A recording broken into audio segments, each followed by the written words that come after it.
Hindi sumasagot ang anak ko sa telepono sa loob ng 2 linggo. Nagdesisyon akong pumunta sa bahay niya nang walang paunang abiso. Ngunit nang makarating ako doon, napansin ko ang isang bagay na gumagalaw sa ilalim ng kama ng apo ko. Nang iangat ng mga pulis ang kutson, ang nakita namin ay nagpatahimik at nagbigay ng matinding pagkabigla sa lahat. Salamat at nandito ka. Kung pinapanood mo ang video na ito, pindutin ang like, mag-subscribe sa channel, at sabihin sa akin sa mga komento kung saan mo pinapakinggan ang kwento ng aking paghihiganti. Gusto kong malaman kung gaano na ito kalayo umabot.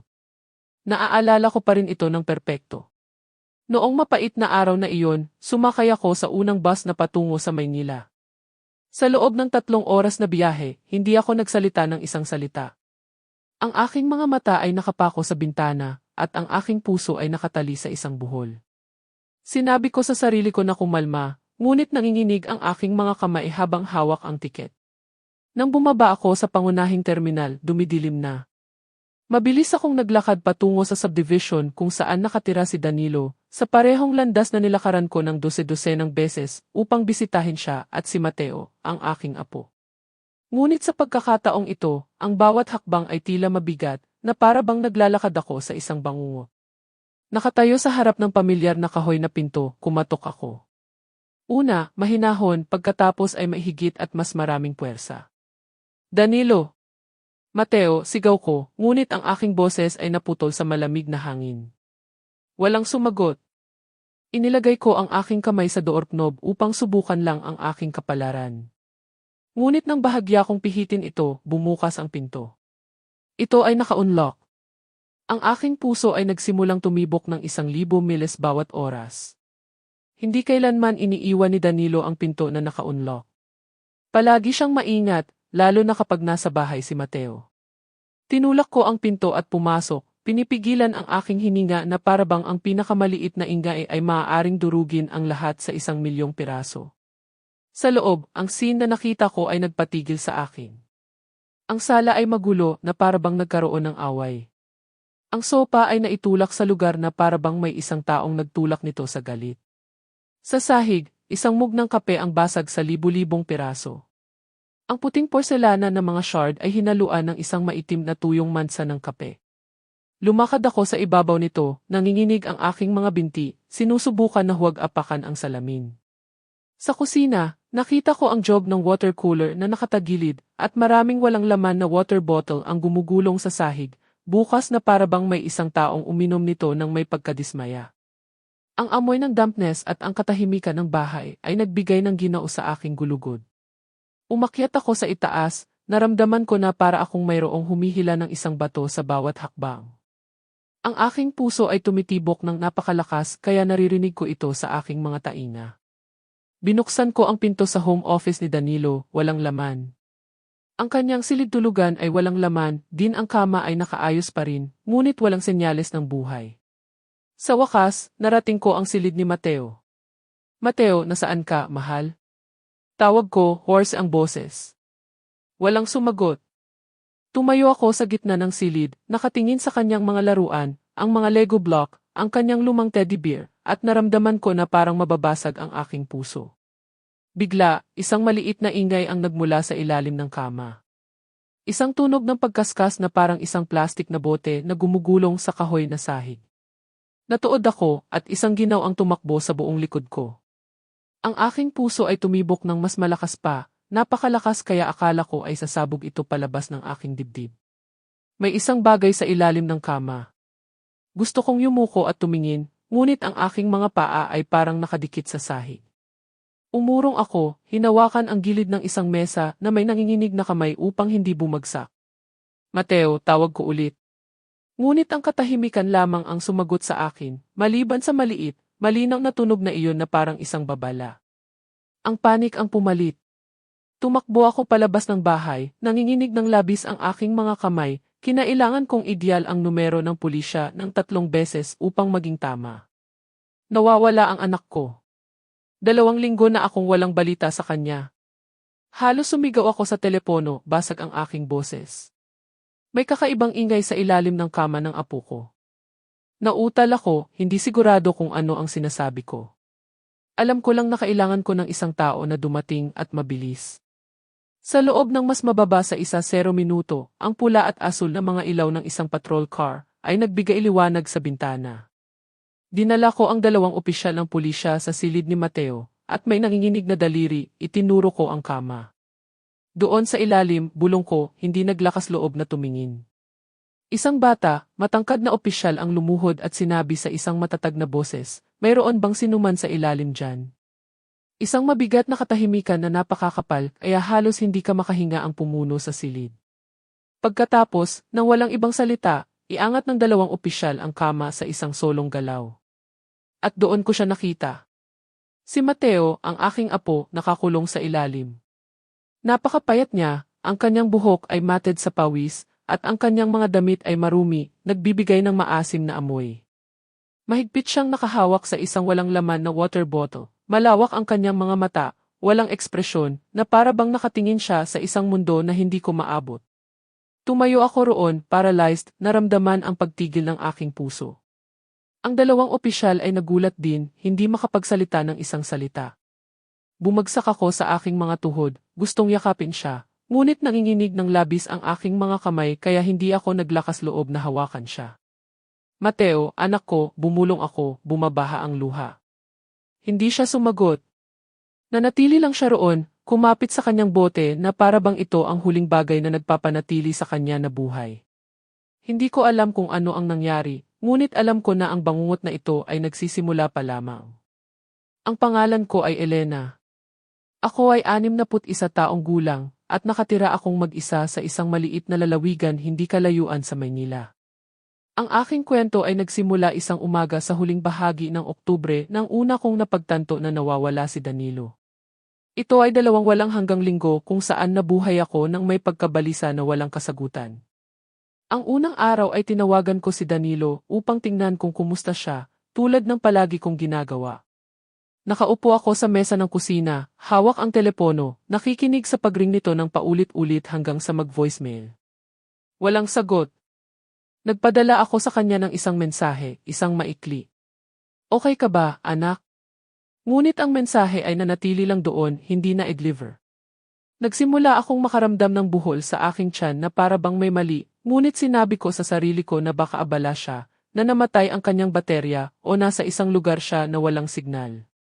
Si Danilo ay isang independenteng lalaki, palaging gumagawa ng kanyang sariling bagay, kaya sinubukan kong kalmahin ang aking mga alalahanin.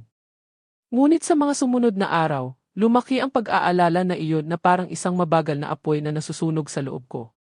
Tinawagan ko siya sa pinakakakaibang oras, sa madaling araw, hating gabi, maging sa tanghali nang alam kong karaniwan siyang naglulunch at laging katahimikan lang.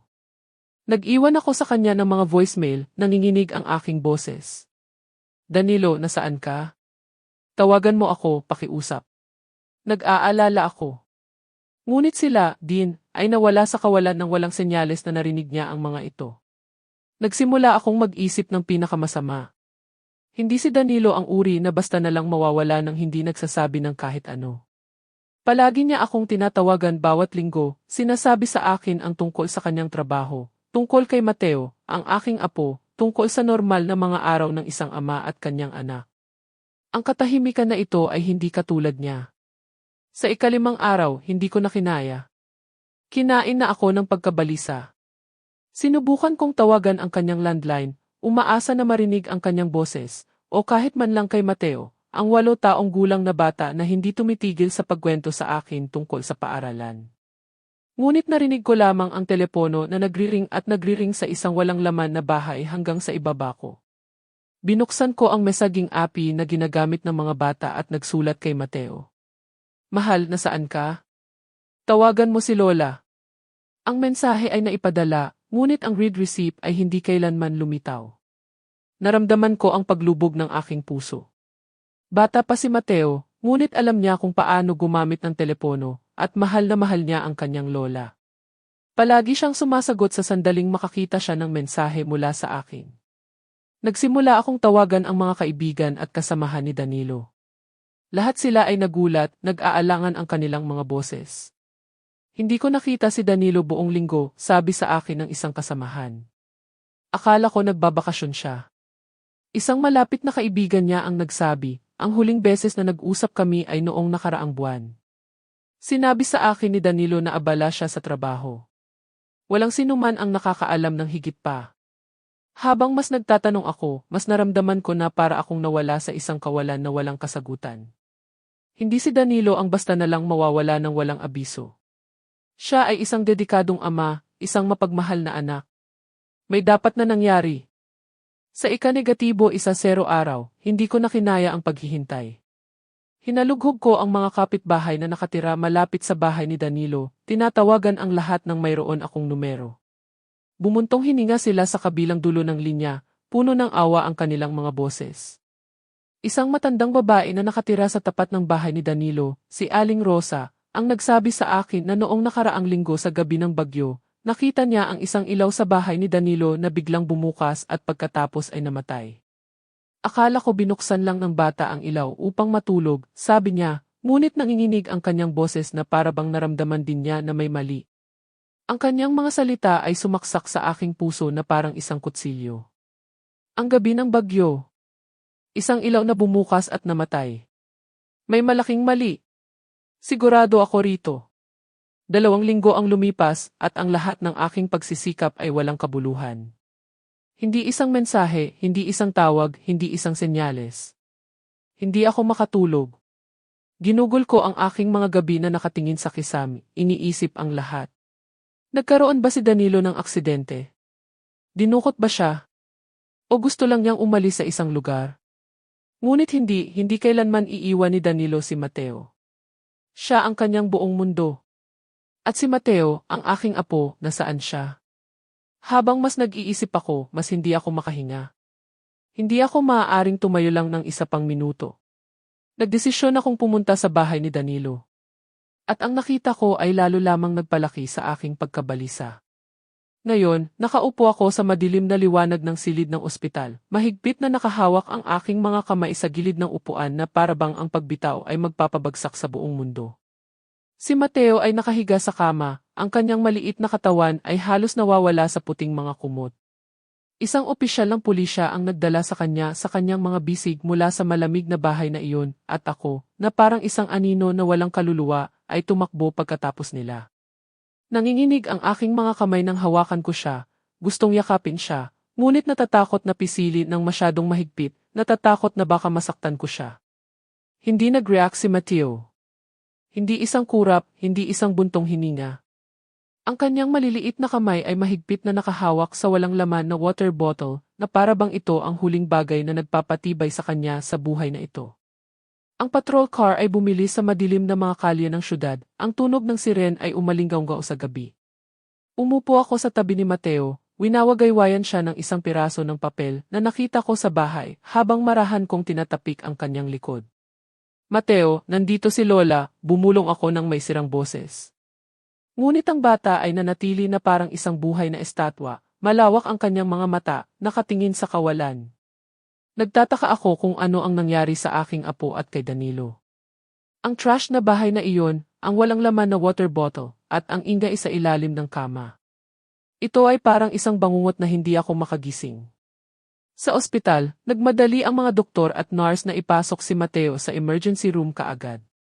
Nanatili ako sa labas, ang aking mga kamay ay nakadiin laban sa salamin na pinto, pinapanood silang mabilis na gumalaw sa paligid niya. Ang tunog ng mga makina ay humalo sa nagmamadali na mga boses ng mga doktor.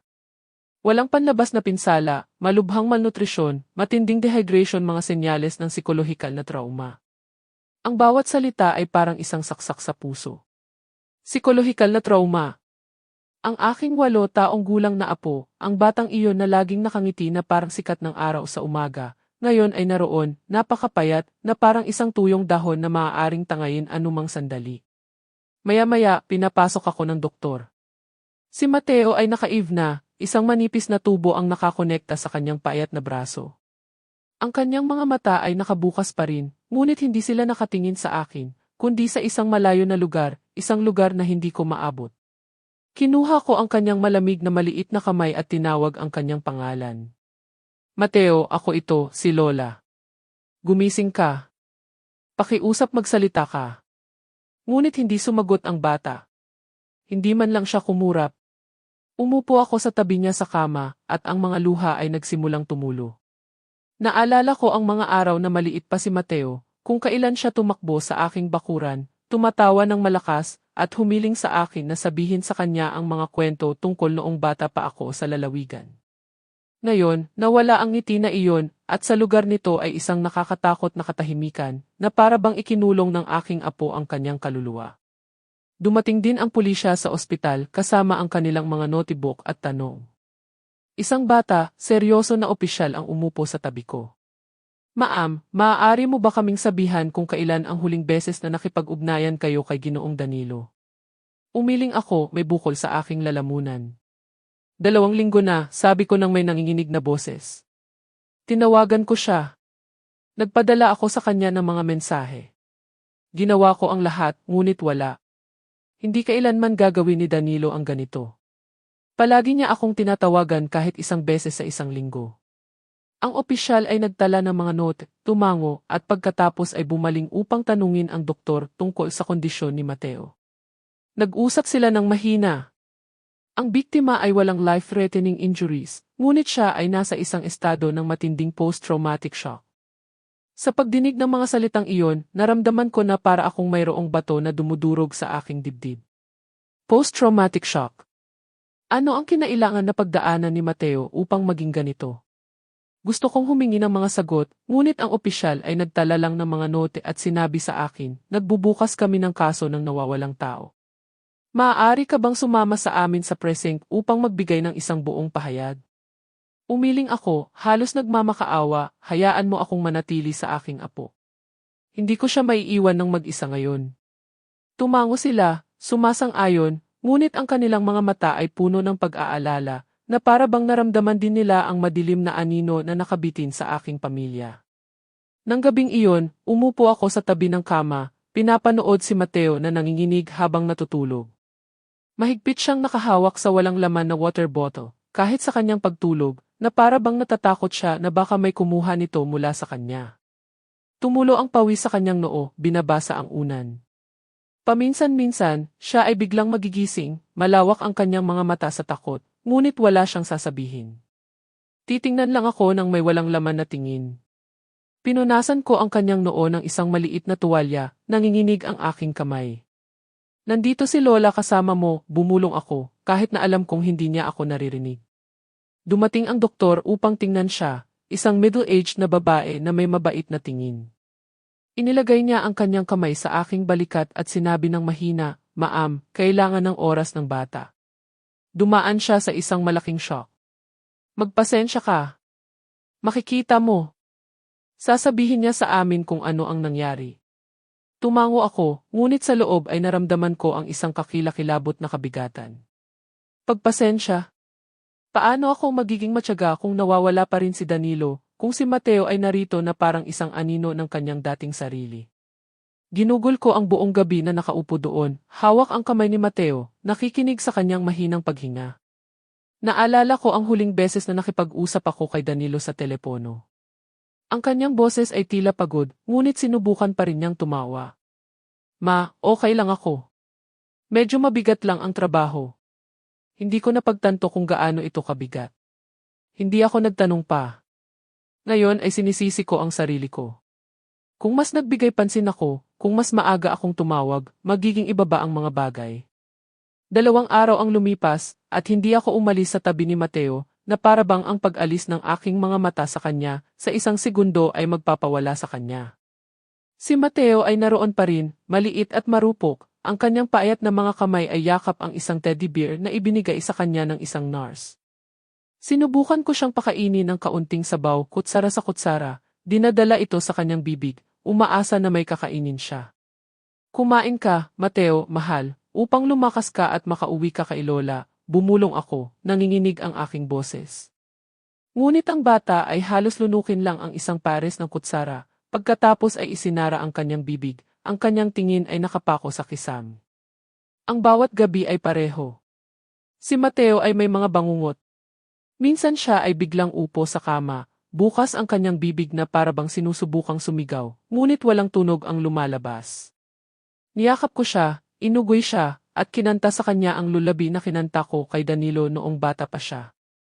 Ngunit si Mateo ay nanginginig lang, basang-basa ng pawis ang kanyang noo. Pupunasan ko ang kanyang noo, nanginginig ng labis ang aking kamay kaya nahuhulog ang basahan. Humiling ako na dumating ang isang psychologist. Isang bata, babae na may napakatamis na boses. Umupo siya sa tabi ni Mateo, hinawakan ang kanyang kamay at nagtanong sa kanya ng mahinahong mga tanong. Mateo, gusto mo bang sabihin sa akin ang isang bagay tungkol sa iyong tatay o tungkol sa anumang nakita mo? Ngunit ang bata ay niyakap lang ng mas mahigpit ang kanyang teddy bear. Ang kanyang mga mata ay nakapako sa sahig ng walang sinasabi. Tumayo ako sa gilid, ang aking puso ay nasa aking lalamunan. Magsasalita ba ulit siya, doktor? Tanong ko, halos nagmamakaawa. Tiningnan ako ng psychologist ng may awa. Ma'am, kailangan niya ng oras. Napakalaki ng shock para sa isang bata, ngunit sigurado akong magbubukas siya. Hindi lang ito ang tamang oras. Tumango ako, ngunit sa loob ay hindi ako maaaring kumalma. Oras?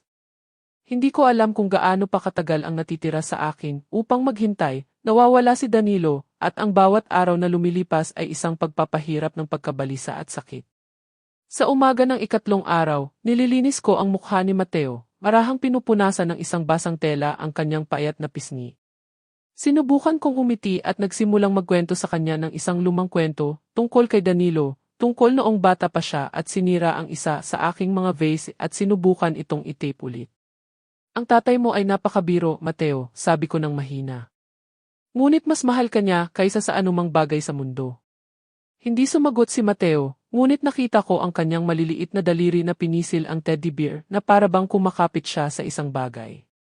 Magsasabi pa sana ako nang mag-vibrate ang telepono sa aking porse.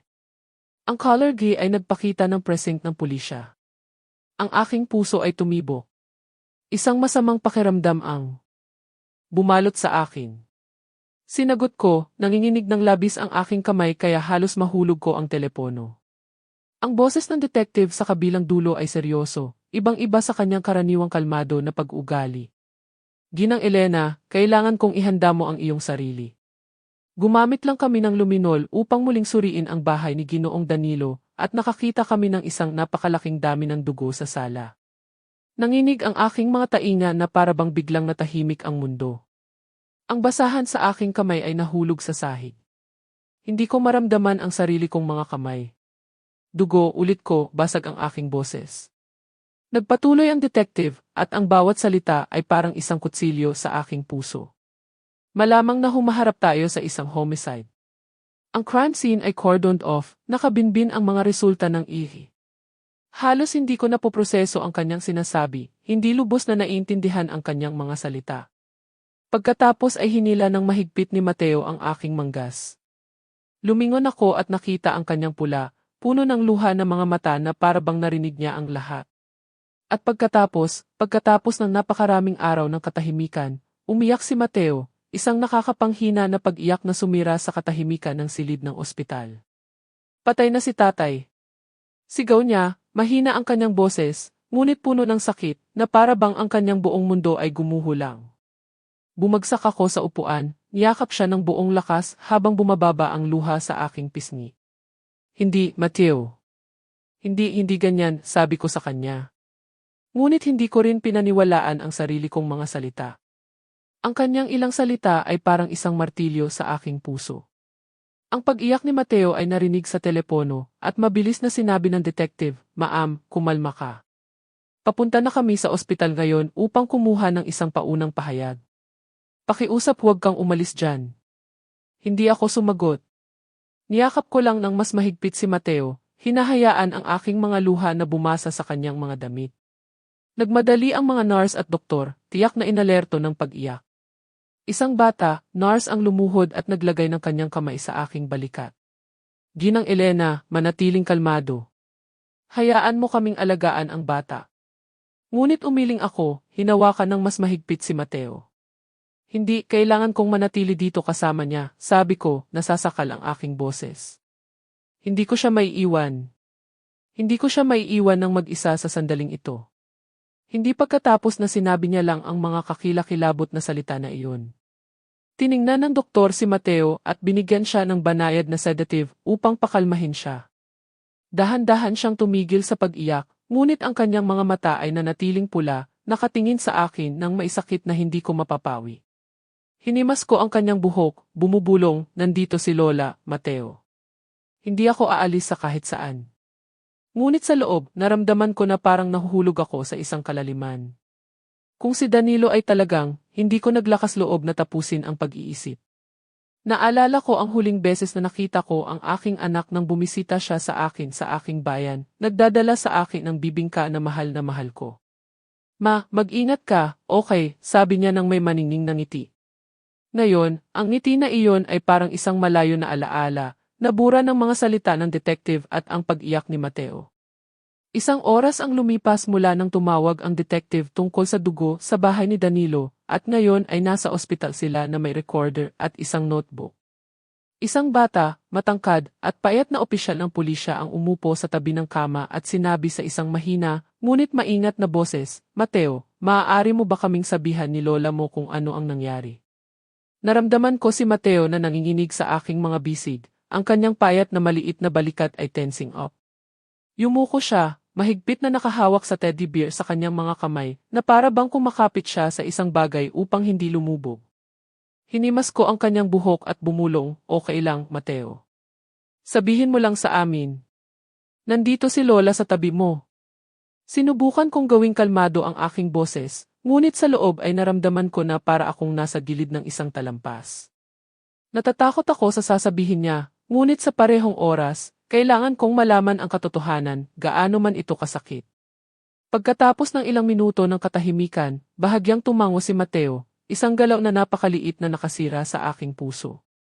Pinigilan ko ang aking hininga, hinawakan ang kanyang balikat, at nakinig sa bawat isa sa kanyang mahina, sirang mga salita, na para bang ang bawat isa ay isang durog na piraso ng kanyang kaluluwa.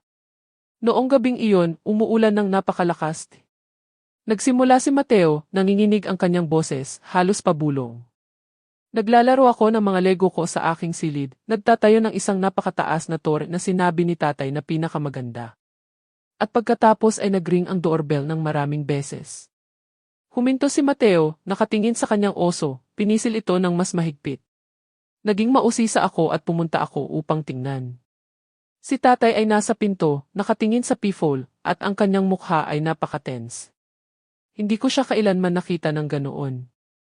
Isang ginaw ang tumakbo sa aking gulugod. Palaging kalmado si Danilo. Palagi niyang alam kung paano itago ang kanyang mga alalahanin upang protektahan si Mateo. Ano ang nakakatakot sa kanya ng labis? Nagpatuloy si Mateo, ang kanyang boses ay naging mas tahimik. Lumingon si tatay at nakita akong nakatayo roon. Tumakbo siya sa akin, lumuhod, at bumulong, Mateo, pumasok ka sa ilalim ng kama ng mabilis. Huwag kang lumabas hanggat hindi kita tinatawag. Naririnig mo ako. Natakot ako, ngunit itinulak ako ni tatay patungo sa aking silid ng nagmamadali. Pumasok ako sa ilalim ng kama, at hinila pa ni tatay ang kumot upang takpan ito upang walang makakita sa akin. Naibigay ko ang imahe ng aking maliit na bata, 8 taong gulang pa lamang, nakakulong sa ilalim ng kama sa dilim, hindi alam kung ano ang nangyayari, at naramdaman ko ang sakit sa aking puso. Sa pamamagitan ng isang maliit na puwang sa kumot, nagpatuloy si Mateo.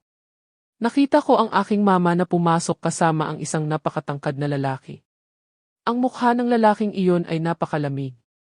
Wala siyang sinabi. Nakatayo lang siya roon, nakakrus ang kanyang mga braso sa likod ng aking mama. Natuod ako.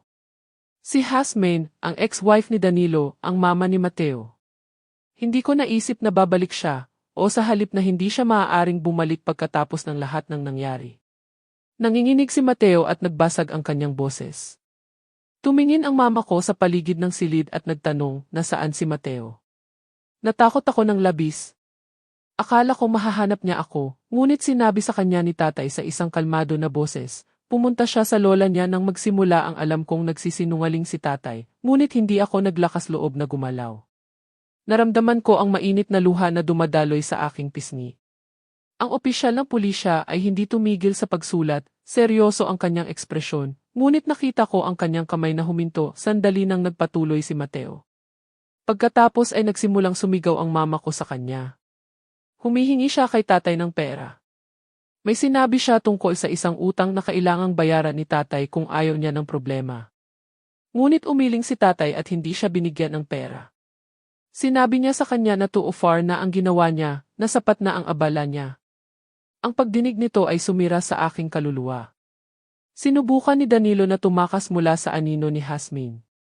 Sinubukan niyang magtayo ng isang bagong buhay para sa kanyang sarili at kay Mateo, ngunit bumalik siya, nagdadala ng problema. Huminto si Mateo, humihinga ng mabigat na para bang hinihila siya ng alaala, pabalik sa gabing iyon ng takot. Hinimas ko ang kanyang likod at bumulong, dahan-dahan, mahal. Nandito si Lola. Ang bata ay huminga ng malalim at nagpatuloy, si tatay ang mama ko, at ang matangkad na lalaki ay nagsimulang mag-away ng napakasama. Sumisigaw ang mama ko at lumapit ang kabilang lalaki, may sinasabing parang banta. Hindi ko narinig ng malinaw, ngunit nakita ko siyang itinulak si tatay. Si tatay ay natumba at pagkatapos ay mas malakas siyang itinulak. Si tatay ay nahulog at tumama ang kanyang ulo sa sulok ng mesa. May malakas na kalabog at nagsimulang lumabas ang pulang tubig. Nanginginig si Mateo ng walang kontrol, itinago ang kanyang mukha sa aking dibdib at umiyak. Nakita ko si tatay na nakahiga doon, hindi gumagalaw. Gusto kong lumabas. Gusto kong tawagan siya, ngunit natakot ako. Natakot ako ng labis. Niyakap ko siya ng buong lakas, at ang aking mga luha ay bumasa sa kanyang buhok. Ang imahe ni Danilo na nahuhulog ay naglaro sa aking isip na parang isang bangungot. Ang opisyal ng pulisya sa harap ko ay tumigil sa pagsulat at tumingin sa akin ng may awa. Ang pahayag na ito ay napakahalaga, Ginang Elena, sabi niya sa isang seryosong boses. Iimbestigahan namin ito bilang isang posibleng homicide. Napakatapang ng bata. Tumango ako, ngunit sa loob ay naramdaman ko ang isang kawalan na walang makapupuno. Patuloy na umiiyak si Mateo. Ang kanyang mga hikbi ay parang kutsilyo sa aking puso. Tiningnan ko ang opisyal at sinabi ng may nasasakal na boses, hahanapin niyo ba siya? Si Jasmine at ang lalaking iyon? Tumango siya ng matatag. Gagawin namin ang lahat ng posible, Ginang Elena. Ipinapangako ko sa iyo. Nang umalis ang pulisya, nanatili ako roon, niyakap si Mateo, naramdaman ang anino ng trahedya na bumagsak lang sa aking pamilya. Nang gabing iyon, pagkatapos umalis ng pulisya, hindi ako nakatulog. Ang mahinang hikbi ni Mateo ay umalingaw sa silid na parang mga saksak sa aking puso. Ginagalaw niya ang kanyang mga labi, tinatawag ang kanyang tatay sa kanyang mga panaginip, sa isang boses na napakahina, kaya kailangan kong yumuko ng malapit upang marinig siya. Sa tuwing ginagawa niya iyon, marahan kong pinupunasan ang kanyang mukha ng isang mainit na tela, umaasa na mapawi kahit kaunti ang sakit na dala niya. Ngunit habang hinahawakan ko ang kanyang malamig na balat, bumalik ang mga lumang alaala, sumasakit na para bang may isang taong nagbubuhos ng asin sa isang sugat na hindi kailanman gumaling. Naalala ko si Danilo noong bata pa siya, sa kanyang edad na 20 nagsisimula pa lang ang kanyang karera, ang kanyang mga mata ay puno ng pananampalataya sa hinaharap. Naalala ko ang pagmamalaki kung paano niya ako ipinakilala kay Jasmine nang may ngiti na sumikat na parang araw ng tag-init. Ma, ito si Jasmine, sabi niya, ang kanyang boses ay puno ng pagmamalaki. Siya ang magiging asawa ko. Si Jasmine noon ay isang mabuting babae, medyo clumsy, ngunit palaging sinusubukang gawin ang mga bagay ng tama. Namumula siya kapag tinuturuan ko siyang magluto. At naalala kong naisip, mabuti ang babaeng ito. Magpapasaya siya kay Danilo. Mahal siya ng buong pamilya, hindi lang dahil sa kanyang mainit na ngiti, kundi dahil sa paraan ng pagtingin niya kay Danilo, na para bang siya ang kanyang buong mundo. Pagkatapos ay ipinanganak si Mateo, at para bang isang bagong liwanag ang sinindihan sa aming pamilya. Naaalala ko pa rin ang araw na dinala ko siya sa labas para maglakad sa bakuran, si Mateo ay nakayakap sa aking mga bisig, ang kanyang bilog na maliliit na mata ay nakatingin sa akin nang may ngiti mula sa tenga hanggang tenga. Nagbiro ang mga kapitbahay, Ginang Elena, mukha kang 1-0 taong mas bata. Tumawa ako, ang aking puso ay puno ng kagalakan. Masaya pa rin sina Danilo at Jasmine noon. Madalas nila akong bisitahin, dinadala si Mateo at ang kanilang mga kwento ng kanilang bagong buhay. Akala ko ay laging ganito, na ang aming maliit na pamilya ay laging puno ng tawa. Ngunit pagkatapos ay nagsimulang gumuho ang lahat. Naalala ko ang araw na tinawagan ako ni Danilo. Ang kanyang boses ay tila mapurol, pagod. Ma, si Hasmin nagkaroon siya ng problema sa pagsusugal. Natigilan ako. Hindi ako makapaniwala na ang mabuting babae na iyon ay nahulog sa isang bagay na ganoon. Sa unang pagkakataon, tahimik na ibinenta ni Danilo ang kotse na mahal niya, ang kotse na inipon niya sa loob ng maraming taon upang bayaran lamang ang mga utang ng kanyang asawa. Nakita ko siyang nakaupo sa bakuran, pula ang kanyang mga mata, ngunit sinubukan pa rin niyang umiti. Ma, magiging maayos ako. Gusto ko lang siyang tulungan. Kinuha ko ang kanyang kamay, gustong sabihin ang isang bagay, ngunit nanatili akong tahimik dahil naintindihan ko na mahal ni Danilo si Hasmin, kaya handa siyang gawin ang anumang bagay upang iligtas siya. Ngunit hindi huminto doon ang mga bagay.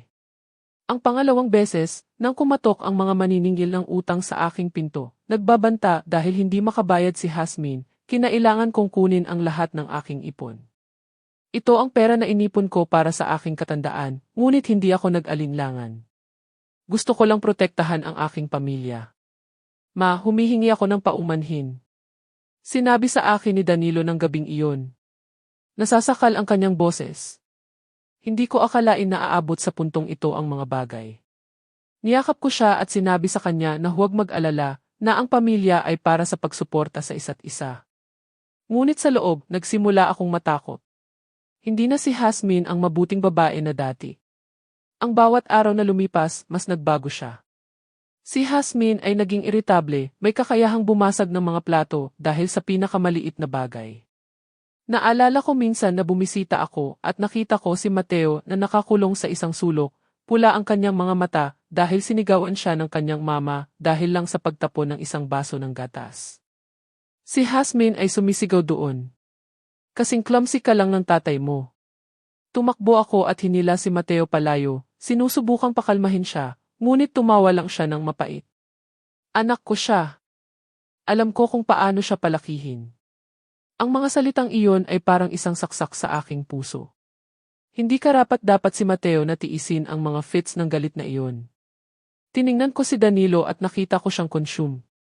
Ang kanyang mga mata na minsan ay sumikat ngayon ay sumasalamin lamang ng pagkapagod at kawalang magawa.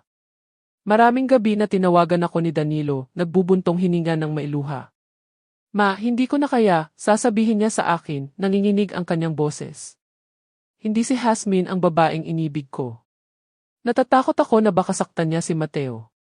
Ang pagdinig sa kanya ay sumira sa aking kaluluwa, ngunit maaari ko lang siyang aliwin. Anak, kung kailangan mo ako, nandito ako. Tutulungan kita. Sa wakas, nagdesisyon si Danilo na makipagdiborsyo at lumaban para sa kustodya ni Mateo. Noong araw na nagbigay ng desisyon ang hukom, nakita ko siyang bumuntong hininga sa kaluwagan na para bang inalis ang isang bigat mula sa kanyang mga balikat. Ganoon din ang naramdaman ko. Akala ko sa wakas ang ama at anak ay magkakaroon ng isang tahimik na buhay, na si Mateo ay lalaki ng may pag-ibig ni Danilo nang walang anumang pagsigaw o mabigat na utang. Ngunit nagkamali ako. Halos kalahating taon pagkatapos, bumalik si Hasmin, nagdadala sa kanya ng isang mas masahol na bangungot. Ang kwento na sinabi sa akin ni Mateo, tungkol sa gabing iyon ng bagyo, tungkol sa kung paano nahulog si Danilo at nakahiga ng walang kibo sa sahig, ay patuloy na naglalaro sa aking ulo. Si Hasmin, ang babae na minsan kong minahal na parang isang anak na babae, na siyang ina ng aking apo, ay naging isang estranghero, isang malupit na tao. Nakaupo sa dilim ng silid ng ospital, pinanood ko si Mateo na natutulog, at narinig ko siyang humihikbi, ang kanyang mga labi ay gumagalaw pa rin upang tawagin ang kanyang tatay. Gumawa ako ng isang pangako sa sarili ko. Danilo, makakamit ko ang hustisya para sa iyo. Poprotektahan ko si Mateo kahit ano pa ang halaga. Kinabukasan, ang araw ay sumikat sa bintana ng ospital, ngunit hindi nito maaaring kunin ang ginaw na naramdaman ko sa loob. Umupo ako sa tabi ni Mateo, pinapanood siyang natutulog ng mahimbing pagkatapos ng sedative. Ang kanyang maliit na mukha ay mukhang mas kalmado, ngunit ang marka ng sakit ay naroon pa rin, imposibleng burahin. Nag-vibrate ang telepono. Ito ay isang tawag mula sa presinct. Ang detective, sa isang seryoso, ngunit matatag na boses, ay nagsabi sa akin, Ginang Elena, mayroon kaming bagong impormasyon. Maaari ka bang pumunta sa istasyon ngayon? Tumango ako, kahit na hindi niya ako nakikita, at bumulong ako kay Mateo. Babalik si Lola mamaya. Maging mabuti ka. Aalagaan ka ng nurse.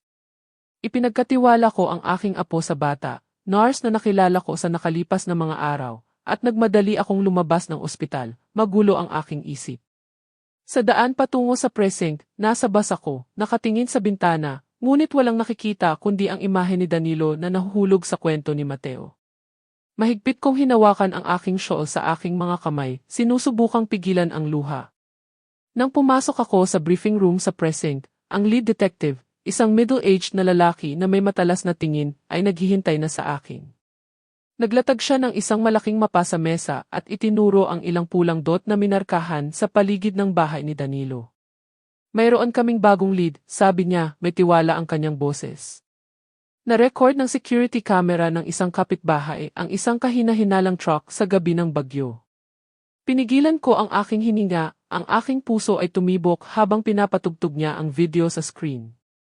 Ang imahe ay malabo at nanginginig dahil sa mahinang kalidad, ngunit nakita ko pa rin ng malinaw ang isang madilim na truck na nakaparada sa harap ng bahay ni Danilo. Sa ilalim ng madilim na streetlight, makikita ko ang hugis ng isang bagay na mahaba na natatakpan ng isang tarp sa likod.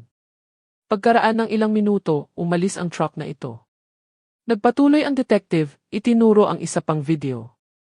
Hindi namin makita ng malinaw ang mga license plate. Malabo sila, ngunit ang model ay tumutugma sa isa na ginagamit ng isang lokal na grupo ng loan shark. Kinuyom ko ang aking mga kamao, ang aking mga kuko ay kumakapit sa aking mga palad. Bumalik sa akin ang kwento ni Mateo, si Hasmin at ang kakaibang lalaki na nagbabalot kay Danilo sa isang kumot, hinihila siya palabas ng bahay, ang mahabang bagay na iyon sa truck. Hindi ako naglakas loob na mag-isip pa, ngunit ang sakit ay parang isang matalim na kutsilyo sa aking puso.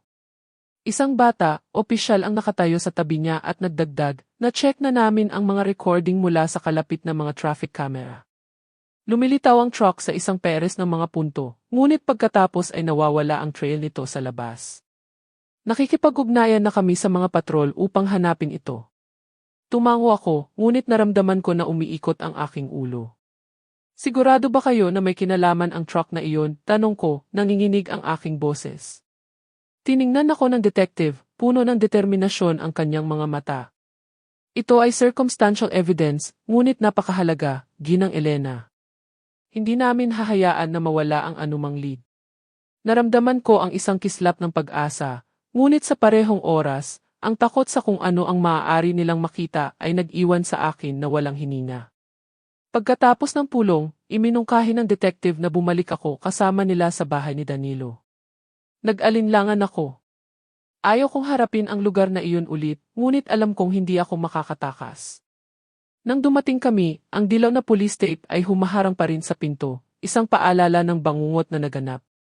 Nagtatrabaho ang forensics team sa loob, maingat na kumukuha ng mga sample, kumukuha ng mga larawan ng scene. Tumayo ako sa beranda, nakapako ang aking tingin sa tuyong mansa ng kape sa sahig ng sala, kung saan ilang araw lang bago iyon ay pumasok ako, at nakita ang lahat na nasira. Ang mansa ng kape na iyon, kasama ang mga piraso ng tasa, ay parang isang pilat na hindi kailanman gagaling sa aking isip. Bigla, lumapit ang isang matandang kapitbahay, si Aling Rosa, nakasandal sa kanyang tungkod, at bumulong sa akin na parabang natatakot siya na baka may makarinig sa kanya. Elena, noong gabi ng ulan, narinig ko ang isang napakalakas na away sa bahay ni Danilo, pagsigaw ang tunog ng muebles na gumagalaw. Gusto kong tawagan ang pulisya, ngunit natakot ako. Natakot na magkaroon ng problema. Yumuko ang babae, puno ng pagkakasala ang kanyang mga mata. Kinuha ko ang kanyang kamay at sinabi ng may nasasakal na boses, "Salamat sa pagsabi sa akin." "Maaari mo bang sabihan ang pulisya ngayon?" Tumango si Aling Rosa at dinala ko siya sa bata, opisyal. Maingat niyang isinulat ang lahat, nagpasalamat sa kanya at nangako na imbestigahan pa. Pinanood ko si Aling Rosa na umalis, mabigat ang aking puso. Sinisi ko ang sarili ko, nagtataka kung dumating ako ng mas maaga, kung magiging iba ba ang mga bagay. Bago kami umalis, marahang tinapik ng detective ang aking balikat at sinabi sa isang mababang boses, "Hahanapin namin ang truck na iyon, Ginang Elena." Magtiwala ka. Tumango ako. Ngunit sa loob, hindi ko alam kung may natitira pa akong lakas para sa pag-asa. Umalis ako sa bahay. Maliwanag na sumisikat ang araw, ngunit maulap ang aking puso na para bang malapit ng umulan. Ilang araw pagkatapos marinig ang kakilakilabot na kwento ni Mateo, nakatanggap ako ng tawag mula sa presinct. Ang boses ng detective ay tila seryoso tulad ng dati, ngunit may pahiwatig ng pagkaapura. Ginang Elena, natagpuan namin ang address ng apartment complex kung saan nakatira si Hasmain. Gusto mo bang sumama sa amin? Tiningnan ko si Mateo na nakaupo sa kama ng ospital, yakap ang kanyang teddy bear at nakatingin sa bintana nang may nawawalang tingin. Ayaw kong iwan siya, ngunit alam kong kailangan kong pumunta. Kung may anumang clue tungkol kay Hasmin, tungkol sa nangyari kay Danilo, kailangan kong makita ito ng sarili kong mga mata. Papunta na ako, sagot ko, nanginginig ang aking boses. Muli kong ipinagkatiwala si Mateo sa bata. Nurse, hiniling sa kanya na huwag siyang iwanang mag-isa, at bumulong, hindi magtatagal si Lola, Mateo. Maging mabuti ka. Babalik ako kaagad. Bahagyang tumango ang bata, ngunit ang kanyang tingin ay nanatiling walang laman na para bang nasa isang lugar siya na hindi ko maabot. Ang eskinita na patungo sa apartment complex ni Hasmin ay nasa isang nakalimutang sulok ng syudad, kung saan ang mga nagbabalat na dingding ay umaamoy ng dampness at usok ng kotse. Naglakad ako sa tabi ng dalawang opisyal ng pulisya, mabigat ang aking mga hakbang sa maputik na daanan. Ang aking puso ay tumitibok, hindi mula sa pagkapagod, kundi mula sa takot sa kung ano ang malapit kong makita. Nang dumating kami, ang landlady ng gusali, isang middle-aged na babae na may maasim na mukha, ay nakaupo sa pasukan, naninigarilyo. Sa sandaling nakita niya ang pulisya, bumuntong hininga siya sa inis na para bang sanay na siya sa ganitong uri ng problema. Si Hasmin na iyon, sabi niya ng may mapagwalang bahala na boses, umalis siya mga 2 linggo na ang nakalipas, ibinigay ang susi at umalis. Ang kanyang mga salita ay parang isang suntok sa dibdib. 2 linggo na ang nakalipas, eksakto nang nawala si Danilo, nang ang kanyang bahay ay naging isang scene ng kaguluhan. Tumayo ako nang natigil, mahigpit na hinawakan ang aking shawl upang manatiling kalmado. Ang bata, opisyal ng pulisya, ang matangkad at payat, ay nagtanong, nang umalis siya, may dala ba siyang maraming gamit? Tumango ang landlady, pinatay ang kanyang sigarilyo sa isang ashtray. Isang malaking maleta. Mukhang nagmamadali siya, na para bang tumatakbo siya mula sa isang bagay. Nag-upa pa nga siya ng isang lalaki upang ihatid siya sa gabi. Wala siyang sinabi maliban sa magbayad. Nang aalis na kami, isang kakaibang lalaki ang lumitaw sa dulo ng eskinita. Mayroon siyang magaspang na hitsura, na may worn leather jacket at isang mukha na puno ng mga pilat. Lumapit siya at nagtanong sa landlady sa isang hoarse na boses, nandito pa ba si Hasmain? Kailangan ko siyang makita ng madalian. Agad siyang pinigilan ng detective nang may tingin na kasing lamig ng yelo. Sino ka? Ano ang negosyo mo kay Ginang Hasmin? Nautal ang lalaki, malinaw na nagulat at sinubukan na umurong, ngunit hinawakan siya ng bata, opisyal. Pagkatapos ng isang sandali ng kaba, bumuntong hininga siya, inis ang kanyang boses. Ako si Ramon, ang kanyang nagpapautang. May utang si Hasmin sa akin ng malaking halaga. Sumumpa siya na babayaran niya ako sa loob ng 2 linggo, ngunit ngayon ay wala na siya. Nagtinginan kaming pulis at ako. Walang nagsabi ng kahit ano, ngunit alam ko na iisa ang iniisip namin. Ang sandali na tumakas si Hasmin, ang sandali na nawala si Danilo, at ngayon ang pangako ng isang malaking halaga ng pera. Lahat ay magkasama sa isang nakakatakot na paraan. Bumulong ang bata, opisyal na para bang nagtatanong sa sarili. Bakit siya magiging sigurado na magkakaroon siya ng isang malaking halaga ng pera sa loob ng 2 linggo kung desperado siya bago iyon na kailangan niyang hanapin ang kanyang ex-husband? Ang tanong na iyon ay parang isang kutsilyo sa aking puso. Isang masamang pakiramdam ang lumaki sa loob ko, malamig at malupit, nagpapanginig sa akin. May mas madilim sa likod ng lahat ng ito, at natatakot ako na ang katotohanan ay mas masakit pa kaysa sa naisip ko na. Nang gabing iyon, umupo ako sa tabi ng kama ni Mateo. Ang madilim na liwanag mula sa pasilyo ng ospital ay nagbigay liwanag sa kanyang natutulog na mukha. Yakap pa rin niya ang kanyang teddy bear na para bang ito ang tanging bagay na nagpapatibay sa kanya sa mundong ito. Kinuha ko ang kanyang kamay, naramdaman ang mahinang init ng kanyang payat na mga daliri, at sinubukan kong kalmahin ang sarili ko. Ngunit pagkatapos, na parang isang flash ng kidlat sa dilim, isang malabo na alaala ang lumitaw sa aking isip, nagpapabilis sa aking puso. Maraming taon na ang nakalipas, nang masaya pa sina Danilo at Hasmin, buong pagmamalaki na ipinakita sa akin ni Danilo ang isang life insurance policy na binili niya. Ma, gusto kong protektahan ang aking pamilya, sabi niya sa akin nang may maningning na ngiti. Kung may mangyari sa akin, walang dapat ipag-alala sina Hasmin at Mateo. Ang nag-iisang benepisyaryo noong panahong iyon ay si Hasmin. At ngayon na iniisip ko ito, napagtanto ko na hindi kailanman binanggit ni Danilo ang pagpapalit ng pangalan ng benepisyaryo pagkatapos nilang magdiborsyo. Ang alaala na iyon ay parang isang saksak sa aking puso. Maaari bang si Hasmin, sa kanyang malaking utang at pagkadismaya, ay naglagay ng kanyang tingin kay Danilo para sa pera ng insurance? Nagsimula akong manginig, hindi mula sa lamig, kundi mula sa isang kakilakilabot na premonition na sumasakal sa akin. Tiningnan ko si Mateo. Nakita ko siyang humihikbi sa kanyang pagtulog, ang kanyang mga labi ay gumagalaw upang tawagin ang kanyang tatay. Hindi ako maaaring manatiling tahimik ng isa pang segundo. Kinabukasan, tinawagan ko ang detective, nanginginig ang aking boses. Naalala ko ang isang bagay. Si Danilo ay may life insurance policy at si Hasmin ang nag-iisang benepisyaryo. Maaari mo bang imbestigahan iyon?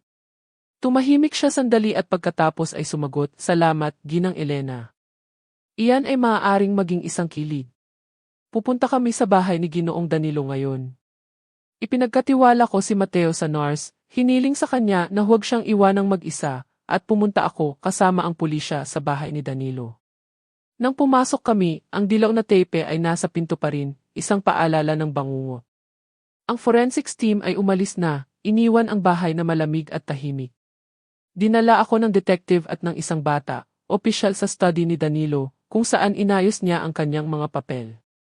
Hinalugog nila ang file cabinet, tiningnan ang bawat folder, habang nakatayo ako roon, mahigpit na hinawakan ang aking shawl, may buhol sa aking tiyan.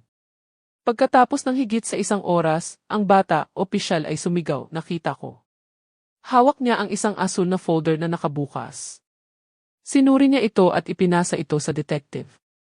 Sinulyapan niya ito, pagkatapos ay marahang tinapik ang folder laban sa mesa at sinabi ng may pinigilan na galit, narito na, ang motibo. Tiningnan ko ang papel at nakita ang pangalan ni Hasmin na nakalimbag ng malinaw sa seksyon ng benepisyaryo. Tama ang aking pakiramdam. Si Danilo, dahil sa pag-ibig at responsibilidad, ay hindi sinasadyang iniwan ang landas na malinaw para kay Hasmin na samantalahin. Bumagsak ako sa isang upuan, bumabaha ang luha sa aking pisngi.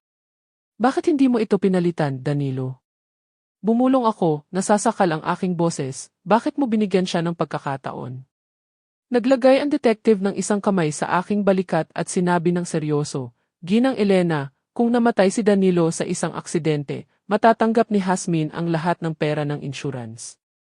Sa halagang iyon, maaari niyang bayaran ang lahat ng kanyang utang at mabuhay ng komportable. Ito ang malamang na dahilan kung bakit siya nawala. Ang kanyang mga salita ay parang isang martilyo sa aking ulo. Kinuyom ko ang aking mga kamao, isang malaking galit ang lumalaki sa aking dibdib. Si Hasmin ay naging isang halimaw, handang kunin ang buhay ni Danilo para sa pera.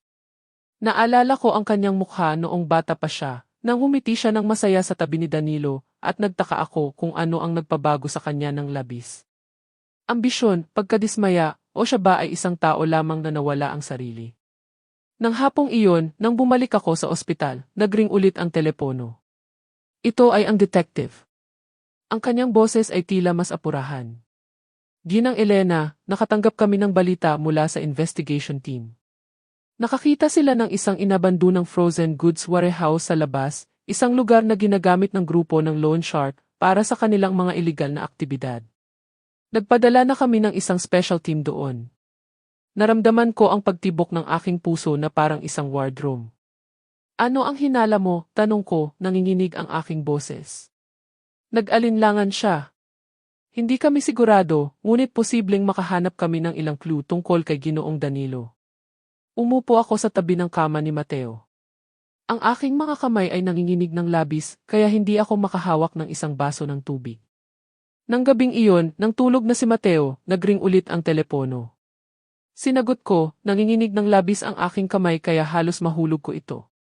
Ang boses ng opisyal ng pulisya sa kabilang dulo ay nautal na para bang pinipili niya ang kanyang mga salita ng maingat. Ginang Elena, nakakita kami ng isang bangkay, isang lalaki na nakatago sa frozen goods warehouse. Hinihinala namin na si Ginoong Danilo. Bumagsak ako, may bukol sa aking lalamunan, hindi makapagsalita ng isang salita. Ang aking mundo ay gumuho. Si Danilo, ang taong pinakamamahal ko, ngayon ay isang bangkay lamang sa isang malamig na warehouse. Gusto kong sumigaw na hindi iyon totoo. Ngunit luha lamang ang lumabas. Sigurado ka ba? Bumulong ako, basag ang aking boses. Kailangan mong pumunta at kilalanin siya, sagot niya, puno ng awa ang kanyang boses. Ngunit pakiusap ihanda mo ang iyong sarili. Kinabukasan, pumunta ako kasama ang pulisya sa morgue. Naramdaman ang isang kakilakilabot na takot na humawak sa aking puso. Sa daan, nakaupo sa likod ng patrol car, mahigpit kong hinawakan ang aking shawl at tumingin sa bintana, walang nakikita kundi ang mukha ni Danilo. Naalala ko ang kanyang ngiti, ang paraan kung paano niya ako tuksuhin kapag sinunog ko ang bibingka. Ma, kung magbubukas ka ng panaderya, ako ang magiging unang customer mo, sasabihin niya, masaya ang kanyang boses. Ngayon, ang ngiti na iyon ay isang alaala lamang, at malapit ko nang harapin ang isang katotohanan na ayaw kong paniwalaan. Nang huminto ang kotse sa harap ng morgue, lumabas ako na para akong naglalakad sa isang panaginip. Ang bata, opisyal ng pulisya, ang isa na kasama ko sa nakalipas na mga araw, ay naglagay ng kamay sa aking balikat at sinabi ng mahina, Ginang Elena, handa ka na ba? Tumango ako, kahit na sa loob alam kong hindi ako magiging handa. Ang pinto sa malamig na silid ay bumukas, at isang napakalamig na hangin na umaamoy ng mga kemikal ang tumama sa aking mukha, nagpanginginig sa akin. Ang puting kumot na tumatakip sa gurney ay dahan-dahang hinila pabalik, at pagkatapos ay nakita ko ang mukha ni Danilo. Kahit na maputla ito, kahit na binago ito ng oras at kamatayan, nakilala ko kaagad ang aking anak. Ang kanyang makapal na kilay, ang kanyang tuwid na ilong, at ang mga labi na hinalikan ko ng napakaraming beses noong bata pa siya. Siya pa rin ang aking Danilo. Umiyak ako, bumagsak sa aking mga tuhod sa sahig, tanging 2 salita lamang ang nasabi. Anak ko. Gusto ko siyang hawakan, yakapin siya sa huling pagkakataon, ngunit nanginginig ng labis ang aking mga kamay kaya hindi ko sila maiangat. Tinulungan ako ng bata, opisyal ng pulisya na tumayo, puno ng kalungkutan ang kanyang boses. Labis kaming humihingi ng paumanhin, Ginang Elena. Pakiusap umupo ka rito. Ngunit ayaw kong umupo. Ayaw kong gumawa ng anuman kundi sumigaw sa mundo kung bakit kailangang umalis ang aking anak ng ganito. Nang kumalma ako ng kaunti, lumapit ang medical examiner, isang middle-aged na lalaki na may seryosong boses. Hawak niya ang isang folder at ipinaliwanag, ang biktima ay namatay mula sa matinding traumatic brain injury na sanhi ng isang malakas na pagtama laban sa isang matigas na bagay. Ang oras ng kamatayan ay tinatayang ang gabi ng bagyo 2 linggo na ang nakalipas. Ang kanyang mga salita ay nagkumpirma kung ano ang sinabi ni Mateo tungkol sa kakilakilabot na gabing iyon nang nahulog si Danilo at nakahiga ng walang kibo sa sahig. Tumango ako, ngunit ang bawat salita na sinabi niya ay parang isang kutsilyo na lumubog ng mas malalim sa aking puso. Salamat, bumulong ako, hindi sigurado kung bakit ako nagpapasalamat. Siguro para sa katotohanan kasing malupit man ito. Hindi tumigil ang pulisya. Pinalawak nila ang investigasyon, sinusuri ang truck na na-record ng security camera. Tinawagan ako ng detective sa tanghali, puno ng determinasyon ang kanyang boses. Ginang Elena, nakakita kami ng isang kumot na may mansa ng pula at isang jacket ng babae sa truck bed. Kinumpirma ng mga resulta ng AFA na ang mansa ay dugo ni Ginoong Danilo at ang jacket ay kay Hasmain. Bumagsak ako sa isang upuan sa pasilyo ng ospital. Ang aking mga kamay ay nasa aking dibdib. Ang lahat ng mga maluwag na piraso ngayon ay magkasama, bumubuo ng isang larawan ng krimen na napakalinaw kaya nakakakilabot. Talagang ginawa ito ni Hasmain. Kinuha niya ang buhay ni Danilo. Gamit ang pahayag mula sa nagpapautang na natagpuan namin sa apartment complex, Mabilis na inaresto ng pulisya ang hindi kilalang lalaki na sumama kay Hasmin ng gabing iyon.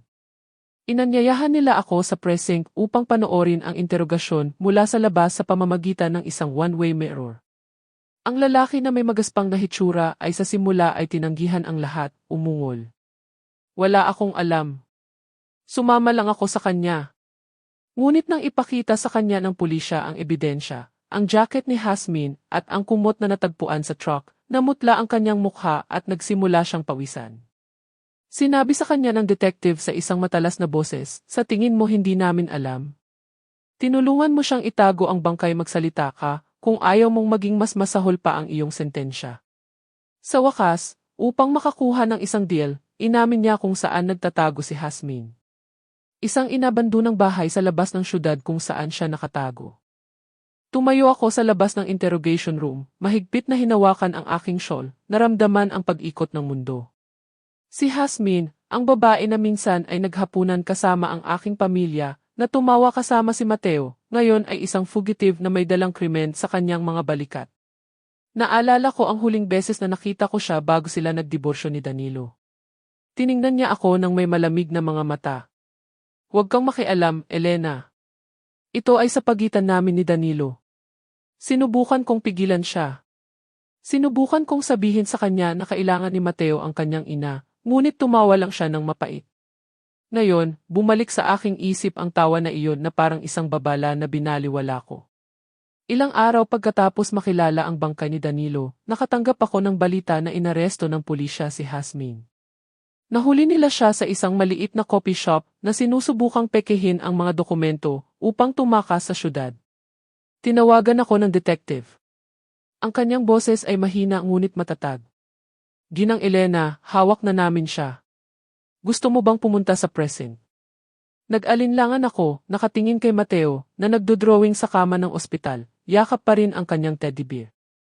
Hindi, sagot ko, nasasakal ang aking boses. Ayaw kong makita siya. Siguraduhin mo lang na hindi siya makakatakas. Ngunit sa huli, habang inilalabas ng pulisya si Hasmin sa pasilyo ng precinct, pinanood ko mula sa malayo, nakita siyang nakaposas, payat ang kanyang mukha at gulo ang kanyang buhok. Naramdaman ko ang halo ng galit at sa kaibuturan ay isang kakaibang awa. Si Hasmin, na minsan ay ang aking manugang, na siyang ina ni Mateo, ay sinira ang sarili niyang buhay at ang buhay ng mga taong pinakamamahal niya. Ang paglilitis ay naganap sa bulwagan ng korte ng syudad, nakakuha ng pansin ng press at ng publiko. Umupo ako sa harap na hilera, mahigpit na hawak ang kamay ni Mateo, naramdaman ang kanyang maliit na kamay na nanginginig sa akin. Ayaw niyang pumunta, ngunit marahan ko siyang kinumbinsi. "Mateo, kailangan nating gawin ito para sa tatay mo. Nandito si Lola sa tabi mo." Tumango siya, ngunit ang kanyang mga mata ay puno pa rin ng takot.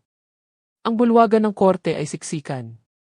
Ang hangin ay tila mabigat na parang isang lubid na malapit ng maputol. Ang prosecutor, isang matangkad na lalaki na may matalas na boses, ay tumayo at ipinakita ang ebidensya isa-isa. Pinatugtog niya ang recording ng pahayag ni Mateo. Ang maliit na boses ng aking apo ay nanginginig habang isinalaysay niya ang gabi ng bagyo. Ang pagdinig nito ay pumiga sa aking puso, at niyakap ko ng mas mahigpit si Mateo, habang yumuko siya, itinago ang kanyang mukha sa kanyang oso. Nagpatuloy ang prosecutor, nagpapakita ng mga larawan ng kumot at ang jacket ni Hasmin na natagpuan sa truck. Kinumpirma ng mga resulta ng FFA na ang dugo ay kay Ginoong Danilo, ang biktima, sabi niya, malamig ang kanyang boses. Pagkatapos ay ipinproyekto niya ang mga imahe mula sa security camera, ang malabo na truck sa ilalim ng streetlight na may dalang isang mahabang bagay na natatakpan ng isang tarp. Sa wakas, hinawakan niya ang folder ng life insurance policy, itinuro ang pangalan ni Hasmin bilang benepisyaryo. Ito ang motibo, idineklara niya, umalinggaw ang kanyang boses sa silid. Ang akusado ay nagplano ng isang pagpatay upang kolektahin ang pera ng insurance, bayaran ang kanyang mga utang, at mabuhay ng komportable. Tiningnan ko si Hasmin na nakaupo sa defendant's box, nakayuko ang kanyang ulo. Sa simula, sinubukan niyang manatiling kalmado, iniiwasan ang tingin ng lahat, ngunit habang ipinapakita ang ebidensya, nagsimula siyang manginig. Bigla, tumalon siya at sumigaw, hindi ko sinasadya na patayin siya. Gusto ko lang ang pera ko. Basag ang kanyang boses, ngunit walang sinuman sa silid ang naantig. Lumapit ang prosecutor at pinabulaanan ng malamig, kung pera lang ang gusto mo, bakit mo itinago ang bangkay? Nag-stage ka ng isang peking accident scene at sinubukan mong kolektahin ang isang life insurance policy. Hindi nakapagsalita si Hasmain. Ang kanyang mga labi ay gumalaw, ngunit walang tunog ang lumabas. Bumaling siya sa kanyang kasabwat, ang magaspang na lalaki na kasama niya ng gabing iyon at sumigaw, siya iyon. Siya ang nagtulak kay Danilo. Agad na tumayo ang lalaki, pula ang kanyang mukha sa galit at itinuro siya. Ikaw ang nagplano ng lahat. Ginawa ko lang ang sinabi mo sa akin. Sinabi mo sa akin na itulak siya para tulungan mo akong itago ang bangkay. Ang kapaligiran sa bulwagan ng korte ay naging matindi. Ang mga bulungan ng pulutong ay parang isang alon. Niyakap ko si Mateo, naramdaman siyang nanginginig. Lola, bumulong siya, maliit ang kanyang boses. Kasalanan ko ang lahat, hindi ba? Hinimas ko ang kanyang buhok, sinusubukang huwag umiyak. Hindi mo kasalanan, Mateo. Nagkamali ang mama mo at kailangan niyang magbayad para dito. Ngunit sa loob, alam kong ang mga salitang iyon ay hindi maaaring pagalingin ang sugat sa kaluluwa ni Mateo. Pagkatapos ng ilang oras ng pagtatalo, ang hukom, isang babae na may seryosong tingin, ay tumayo upang ibigay ang hatol. Ang kanyang boses ay malinaw at matatag. Ang akusado, si Hasmain Reyes, ay napatunayang nagkasala ng first-degree murder at fraud at sinentensyahan ng habambuhay na pagkakakulong na walang posibilidad ng parol. Ang kasabwat ay napatunayang nagkasala ng accessory to murder at concealment at sinentensyahan ng 20 taon na pagkakakulong. Nang basahin ang sentensya, umiyak ako, niyakap si Mateo ng buong lakas. Ang aking mga luha ay hindi lamang para sa sakit ng pagkawala ni Danilo, kundi para din sa kaluwagan na sa wakas ay naisagawa na ang hustisya. Itinago ni Mateo ang kanyang mukha sa aking dibdib, umiyak ng walang kontrol. At maaari ko lang kuskusin ang kanyang likod, bumulong, tapos na, anak ko. Maaari na ring magpahinga ng payapa ang iyong tatay. Ilang linggo pagkatapos, nagdesisyon akong isara ang bahay ni Danilo ng tuluyan. Hindi ako maaaring bumalik sa lugar na iyon na minsan ay puno ng tawa ng aking anak at apo, at ngayon ay isang masakit na alaala lamang. Dinala ko si Mateo upang manirahan sa akin sa aking maliit na lalawigan. Inilista ko siya sa therapy, umaasa na ang mga sugat sa kanyang puso ay dahan-dahang gagaling. Tuwing gabi, umuupo ako sa tabi niya at kinukwentuhan ko siya tungkol kay Danilo noong bata pa siya, tungkol sa kung paano niya palaging gusto na ipagmalaki ko siya. Mahal na mahal ka ng tatay mo, Mateo, sabi ko, hinahimas ang kanyang buhok. At mahal ka rin ni Lola. Nang gabing iyon, umupo ako sa tabi ng bintana habang tulog si Mateo sa aking mga bisig. Ang liwanag ng buwan ay sumikat ng mahina na parang isang aliw. Tumingin ako sa langit at bumulong, anak ko, ipinapangako ko sa iyo na palalakihin at poprotektahan ko si Mateo para sa iyo. Naisagawa na ang hustisya. Tumulo ang luha sa aking pisngi, ngunit naramdaman ko ang isang maliit na kapayapaan, na para bang nakangiti sa akin si Danilo mula sa isang lugar. Niyakap ko si Mateo, alam ko na kahit na ang sakit ng pagkawala ng aking anak ay hindi kailanman mawawala, siya ay nasa akin pa rin at gugugulin ko ang natitirang bahagi ng aking buhay sa pag-aalaga sa kanya, tulad ng ginawa ni Danilo. Pagkatapos ng lahat ng pinagdaanan namin, mula sa kaibuturan ng aking puso, gusto kong sabihin sa iyo na sumunod sa aking kwento hanggang sa sandaling ito, na ang pag-ibig at pangangalaga para sa pamilya ay hindi kailanman dapat baliwalain. Ang isang oversight ay maaaring humantong sa isang trahedya na walang pagbabalik. Ang ambisyon at pagtataksil ay maaaring gawing mga estranghero ang iyong mga mahal sa buhay, ngunit ang hustisya ay palaging magsasalita kung ikaw ay magiging matyaga hanggang sa huli. Nalaman ko na ang tunay na lakas ay nagmumula kapag bumangon ka upang protektahan ang mga mahal mo, kahit sa gitna ng pinakamalalim na sakit. At higit sa lahat, tinuruan ako ng pagkawala na pahalagahan ang bawat segundo ng magkasama, dahil ang pag-ibig ng pamilya ang pinakamahalagang pamana na iniiwan namin sa mga susunod na henerasyon. Ang kwento na narinig mo ay nagkaroon ng mga pangalan at lugar na binago upang protektahan ang mga pagkakakilanlan ng mga taong kasangkot. Hindi namin ito sinasabi upang hatulan, kundi sa pag-asa na makikinig ang isang tao at hihinto upang mag-isip tungkol sa kung gaano karaming mga ina ang nagdurusa ng tahimik sa loob ng kanilang sariling mga tahanan. Nagtataka talaga ako kung ikaw ay nasa aking lugar. Ano ang gagawin mo? Pipiliin mo ba ang katahimikan upang mapanatili ang kapayapaan o maglakas loob kang harapin ang lahat upang mabawi ang iyong sariling boses? Gusto kong malaman ang iyong opinyon dahil ang bawat kwento ay maaaring maging isang liwanag na nagbibigay ilaw sa landas para sa iba. Pagpalain kayo ng Diyos at sigurado ako na ang lakas ng loob ang magdadala sa atin sa mas mahusay na mga araw.